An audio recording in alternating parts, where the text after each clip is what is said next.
दोस्तों नमस्कार। मकर राशि वाले मेरे मित्रों, आप सभी का आज के इस अद्भुत और बेहद ही ज्ञानवर्धक कार्यक्रम में बहुत बहुत स्वागत है। हृदय से अभिनंदन है।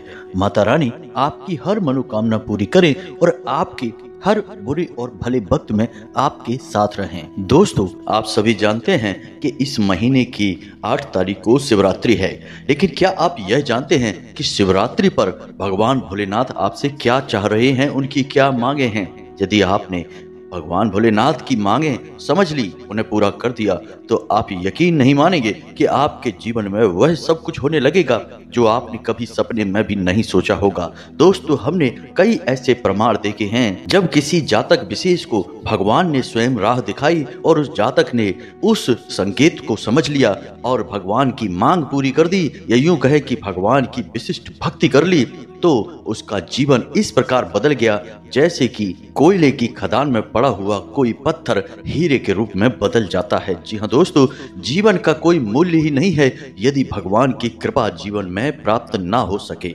तो दोस्तों, यह वीडियो बेहद ही खास है। आपको ऐसी विशिष्ट और अनोखी जानकारी देगा जो आपको अब तक कभी प्राप्त नहीं हुई थी। दोस्तों, हम आपको बता दें कि यह एक बेहद ही क्रांतिकारी वीडियो है। इसे आपको गहराई से समझना होगा। हमने इस वीडियो में बहुत ही गहरी बातें की हैं, इसलिए समय निकालकर ठंडे दिमाग से इस वीडियो को आपको देखना होगा।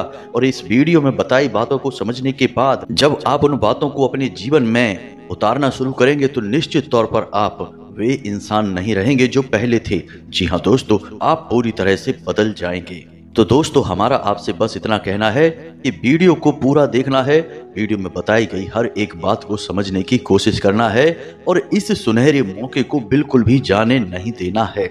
कभी कभी ही ऐसे जीवन में अवसर बनते हैं जब स्वयं भगवान भक्त से कुछ मांगते हैं, और आज आपके जीवन में यह अवसर आ चुका है। हम आपको बता दें कि शिवरात्रि के पहले पहले आपको इन कुछ बातों को मानना होगा, अपने जीवन में उतारना होगा, और कुछ जरूरी विशेष कार्य हैं जो आपको करने होंगे। फिर आप देखेंगे कि कैसे भोले बाबा स्वयं आपका हाथ पकड़कर आपका उद्धार करते हैं। जी हाँ दोस्तों, तो तैयार हो जाइए इस विशेष ज्ञानवर्धक वीडियो को अच्छी तरह से समझने के लिए और अपने जीवन में उतारने के लिए। तो चलिए इस महान जानकारी को शुरू करते हैं, लेकिन इससे पहले आपसे एक निवेदन है कि कमेंट में पूरे भक्ति भाव के साथ माता को याद करते हुए जय माँ भद्रकाली कृपा करो एक बार नहीं 3 बार लिखना। दोस्तों, इसमें बिल्कुल भी कंजूसी मत करना। जो माई का नहीं वह किसी का नहीं। जी हाँ दोस्तों, तो बस अपनी माँ को याद करिए, जगत माँ को याद करिए और कमेंट में 3 बार लिखिए जय माँ भद्रकाली कृपा करो। इसी के साथ साथ दोस्तों, आप लोग अपना नाम और स्थान भी अवश्य लिखकर भेजें। हम आपके नाम से शनिवार के सर्व मनोकामना पूर्ति हवन में आहुति करवा देंगे। फिर तो विशेष तौर पर आपकी अर्जी माई के दरबार में लग ही जाएगी और आपकी हर एक तकलीफ फिर माई खुद ही देख लेंगी। तो बस दोस्तों, यह कार्य आप अवश्य करिए। साथ ही साथ आप हमारे चैनल को सब्सक्राइब करके बगल में जो घंटी का निशान है इसे भी दबाना बिल्कुल ना भूलें। दोस्तों, ऐसा करके आप हमारा मनोबल बढ़ाएंगे, हमारा चैनल परिवार बड़ा होगा और माई की कृपा अधिक से अधिक लोगों तक पहुंच पाएगी। तो बिल्कुल कंजूसी ना करें। चलिए चैनल को सब्सक्राइब करिए, फिर आगे बढ़ते हैं। दोस्तों, अब ध्यान से समझिए कौन सी हैं वो 3 चीजें जो भगवान भोलेनाथ अपने भक्त से हमेशा चाहते हैं कि उनका भक्त इन 3 चीजों को भगवान को समर्पित करे। वैसे तो भगवान भोलेनाथ हैं, यानी कि बहुत ही भोले हैं, 1 लोटा जल से ही खुश हो जाते हैं, ज़्यादा कुछ करने की आवश्यकता नहीं होती है। फिर भी यदि आप भक्ति के एक ऊंचे स्तर को प्राप्त करना चाहते हैं, यानी कि ज्ञान की गहराई में डूबना चाहते हैं, तो फिर आपको हर छोटी बड़ी बात का ज्ञान होना बहुत आवश्यक है। जी हाँ दोस्तों, क्योंकि हमारे द्वारा किए गए कार्यों में जितनी शुद्धता होगी उतनी ही जल्दी हम सकारात्मक ऊर्जा को अपनी ओर आकर्षित करेंगे। अब आपको यहाँ समझना यह है कि भगवान कोई इंसान नहीं है। भगवान जिसकी हम पूजा आराधना करते हैं उनके हमेशा 2 रूप होते हैं। आप समझने की कोशिश करिए। जैसे कि हम भगवान भोलेनाथ के मंदिर में जाते हैं और शिवलिंग को जल अर्पित करते हैं, तो हम क्या कहते हैं? हम भगवान भोलेनाथ की पूजा आराधना उनके लिंग स्वरूप में कर रहे हैं। जैसे हम किसी भगवान की मूर्ति की पूजा करते हैं तो हम क्या कहते हैं, हनुमान जी की मूर्ति की पूजा कर रहे हैं। यानी हनुमान जी नहीं, उनकी मूर्ति, यानी भोले बाबा नहीं, उनका स्वरूप है, उनका प्रतीक है शिवलिंग। और इसी प्रतीक से हम उस भगवान को पाना चाहते हैं जो कि अव्यक्त है, निराकार है, जिसका ना तो कोई आकार है, ना कोई रूप है, और ना ही वह हम इंसानों की तरह सोचता है। तो फिर भगवान असल में है क्या? मन में एक यह प्रश्न उठना स्वाभाविक सी बात है। तो दोस्तों, आप समझिए कि भगवान असल में ऊर्जा का शुद्ध स्वरूप है, यानी कि एक ऐसी ऊर्जा जिसका कोई रूप रंग आकार नहीं है, लेकिन वह इस ब्रह्मांड को पूर्ण रूप से प्रभावित करती है, या यूं कहें कि संचालित करती है। वह ऊर्जा हर एक जीव जंतु, हर एक चीज और हर एक पदार्थ में मौजूद है। जो हमें दिखाई देता है उसके अंदर वह ऊर्जा अवश्य ही मौजूद होती है। जी हाँ दोस्तों, और आश्चर्य की बात यह है कि जो चीजें हमें निर्जीव दिखाई देती हैं वे चीजें भी ईश्वर से निहित होती हैं, यानी उनके अंदर भी ईश्वर का वास माना जाता है। इसीलिए आप देखो, हमारे सनातन धर्म में पेड़ों की पूजा की जाती है, पहाड़ों की पूजा की जाती है, नदियों की, जल की, अग्नि की, पत्थरों की, यहाँ तक कि स्थानों तक की पूजा की जाती है। क्योंकि बेशक कोई पत्थर या फिर नदी का पानी हमें देखने में निर्जीव लगता है, वह बात नहीं करता है, वह कुछ भी सुनता नहीं है, लेकिन उसके अंदर भी ईश्वर की ऊर्जा मौजूद है। जी हाँ दोस्तों, अब इतनी सारी बातें आपको बताने का हमारा मकसद केवल एक ही है कि आप यह समझें कि भगवान असल में है क्या, ईश्वर असल में है क्या। ईश्वर के दो रूप होते हैं, एक साकार और एक निराकार। साकार रूप वह है जो मंदिर में विराजमान है, जिसे हम पूरे भक्ति भाव से पूजते हैं, लेकिन वह शुद्ध स्वरूप नहीं है। शुद्ध स्वरूप तो निराकार है, जिसे हम जानते भी नहीं हैं। तो असल में हम उस मूर्ति रूप की पूजा करके उस अमूर्त को खुश करना चाहते हैं और उस ऊर्जा को अपनी ओर आकर्षित करना चाहते हैं, क्योंकि वह इतनी सकारात्मक और शुद्ध ऊर्जा है जिसे हम ईश्वर की ऊर्जा कहते हैं। यदि वह हमारे जीवन में प्रवेश कर जाए तो हमारा जीवन भी पूर्ण रूप से शुद्ध और सकारात्मक हो जाता है और हमें मनवांछित फल, सुख और सुविधाएं प्राप्त होने लगती हैं। तो दोस्तों, अब आप यहाँ पर यह बात समझ चुके हैं कि भगवान या ईश्वर असल में ऊर्जा का शुद्ध स्वरूप है। और जब आप भक्ति करके ईश्वर को खुश करने की बात करते हैं तो असल में आप उस ऊर्जा को अपनी ओर आकर्षित करना चाहते हैं। तो अब ऐसे में ऊर्जा को आकर्षित करने के नियम क्या हैं, आप समझिए। आप कितना ही दिखावा करेंगे, कितना ही प्रपंच करेंगे, लेकिन वह ऊर्जा आपकी ओर आकर्षित नहीं होगी। कारण इसका यह है कि जब तक आपके अंदर तक, यानी आपके मन मस्तिष्क तक, आपकी आत्मा तक शुद्धता नहीं होगी, सकारात्मकता नहीं होगी, तब तक वह सकारात्मक ऊर्जा आपकी ओर आकर्षित नहीं होगी। इसीलिए दोस्तों कहा जाता है कि भगवान तो अंतर्यामी हैं, मन की बातों को भी समझ लेते हैं, उनसे कुछ कहने सुनने की आवश्यकता नहीं है। जी हाँ दोस्तों, तो हम आपको जो बताना चाह रहे हैं वह असल में मन की बातें हैं, यानी कि वह जो ऊर्जा है, जो शुद्ध स्वरूप है ईश्वर का, परमात्मा का, वह आपकी ओर आकर्षित कब होगा, वह ऊर्जा आपकी ओर आकर्षित कैसे होगी, यह आपको जानना बहुत आवश्यक है। आप कितने ही भक्ति भाव से पूजा पाठ करें, लेकिन यदि आपके स्वभाव में, आपके चरित्र में या आपके कर्मों में किसी प्रकार का दोष है, छोटा अंश मात्र भी दोष होगा, तो वह ऊर्जा आपकी ओर आकर्षित नहीं होगी। और हम क्या कहते हैं कि भगवान की खूब भक्ति की हमने, सच्चे मन से भक्ति की हमने, फिर भी भगवान हमसे खुश नहीं हुए।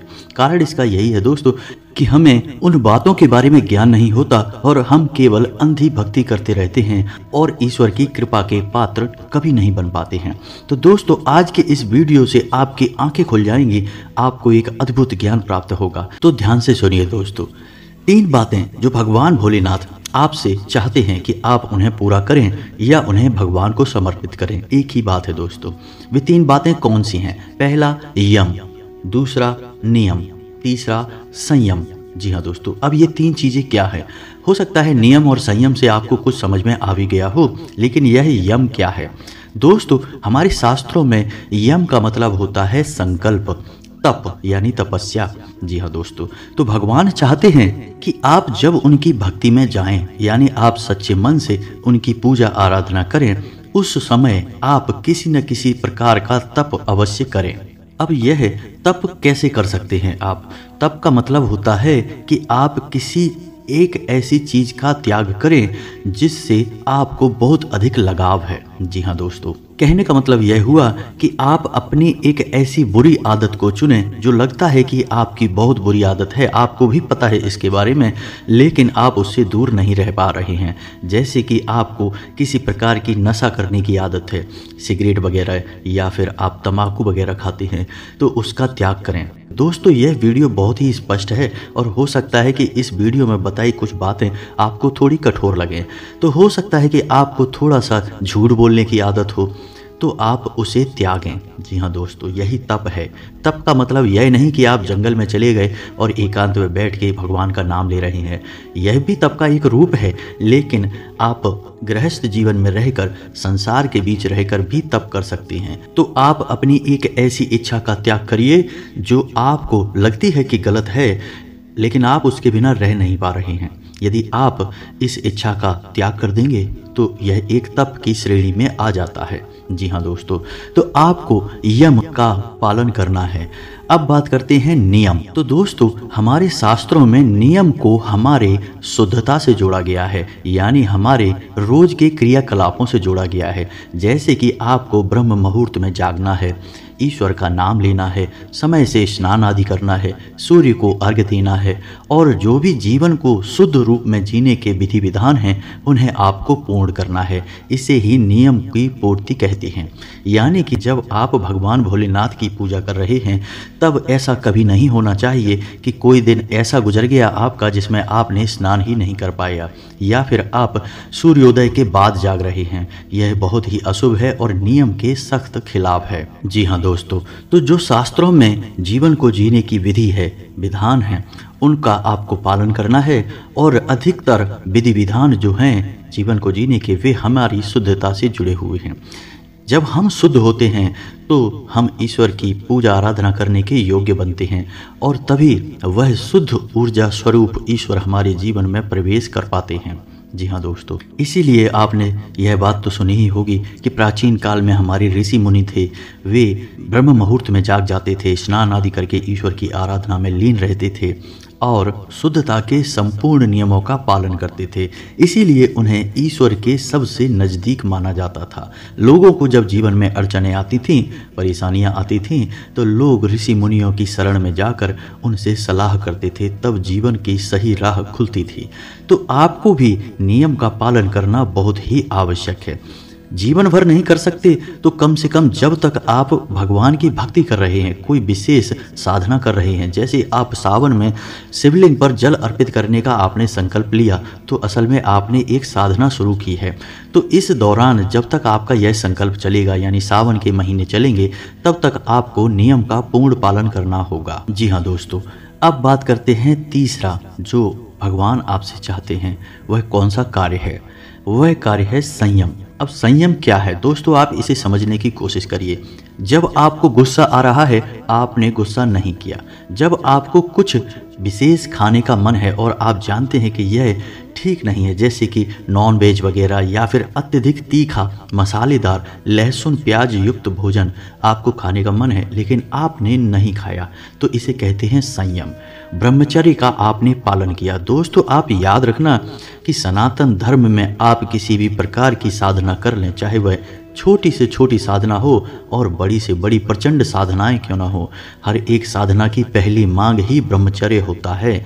तो आपको ब्रह्मचर्य का पालन करना होगा, संयमित जीवन जीना होगा। जी हाँ दोस्तों, और संयम का एक सबसे शुद्ध स्वरूप जो है, उसे हम कह सकते हैं कि हमारे मन में ही गलत विचारों को हम रोक दें।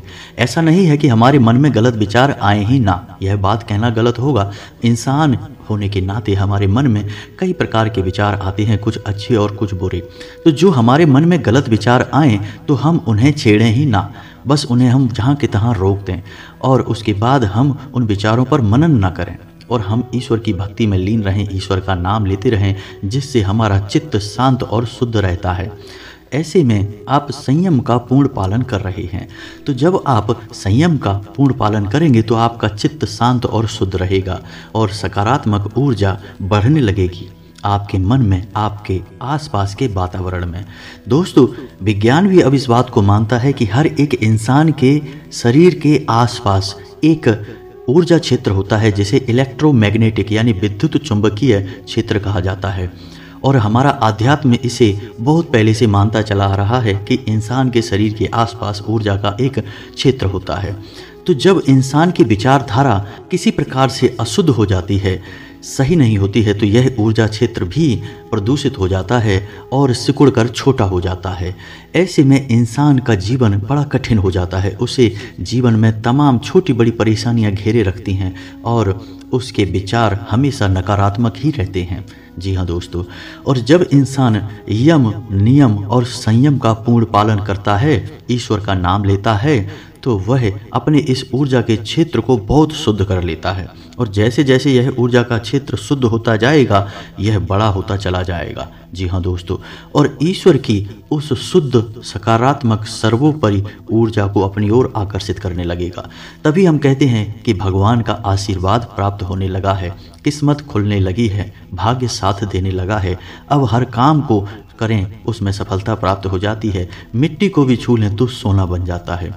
जी हाँ दोस्तों, यह सब तभी संभव है जब हम अपने जीवन में और अपने स्वयं के ऊपर कार्य करें। तब केवल भगवान का नाम ले लेने से, एक बार मंदिर हो आने से और महंगी महंगी चीज़ें भगवान को अर्पित कर देने से भगवान खुश नहीं हो जाते। याद रखें, भगवान कोई इंसान नहीं है जिन्हें हम खुश कर सकते हैं।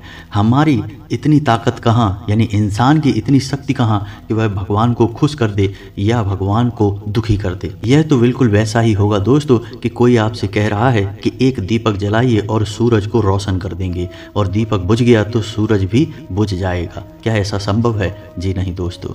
तो भगवान बहुत बड़ी चीज़ है, बहुत विशाल है, हमारी सोच से बाहर की एक महाशक्ति है। हम इनके बारे में कभी समझ नहीं सकते हैं, लेकिन हमारे शास्त्र जो कहते हैं उनके अनुसार हम कुछ भगवान का अनुमान तो लगा ही सकते हैं।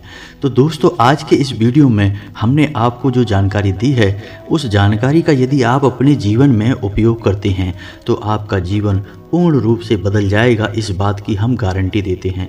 लेकिन जाते जाते दोस्तों, आपको एक बात अवश्य कहना चाहेंगे कि चमत्कार रातों रात नहीं होते हैं। आप यदि अपने जीवन में यह उम्मीद लगाकर बैठे हैं कि आज आप कुछ करेंगे और कल से आपका जीवन बदल जाएगा, तो यह संभव नहीं है दोस्तों। रातों रात कुछ भी नहीं होता है, समय अवश्य लगता ही है। जी हाँ दोस्तों, आप किसी भी पौधे की कितनी ही सेवा कर लें, कितना ही अच्छा खाद बीज डाल दें, वह पौधा तुरंत बड़ा होकर फल नहीं देने लगेगा। प्रकृति के द्वारा तय किए गए सिद्धांतों को पूर्ण करते हुए वह अपना पूरा समय लेगा, तभी वह फलित होगा। तो आपके द्वारा किए गए क्रियाकलाप भी तभी फलित होते हैं जब आप नियमित तौर पर उन्हें लंबे समय तक करते हैं। अब आप इन सब बातों को अपने जीवन में जब अपनाएंगे तो कुछ ही दिनों में, यानी कि 10 दिन लग सकते हैं, 1 महीना लग सकता है, 2 महीना लग सकता है, लेकिन बदलाव आएगा, इस बात की गारंटी है। जी हाँ दोस्तों, तो उम्मीद है कि आपको हमारे द्वारा बताई गई बातें समझ में आ गई होंगी। यदि आपके मन में इन बातों को लेकर किसी प्रकार का कोई प्रश्न है तो आप हमसे कमेंट करके बेफिक्र होकर पूछें। हम आपकी हर एक बात को पढ़ते हैं और उचित प्रश्नों के जवाब देने की भी कोशिश करते हैं। इसी के साथ आज का वीडियो समाप्त करते हैं।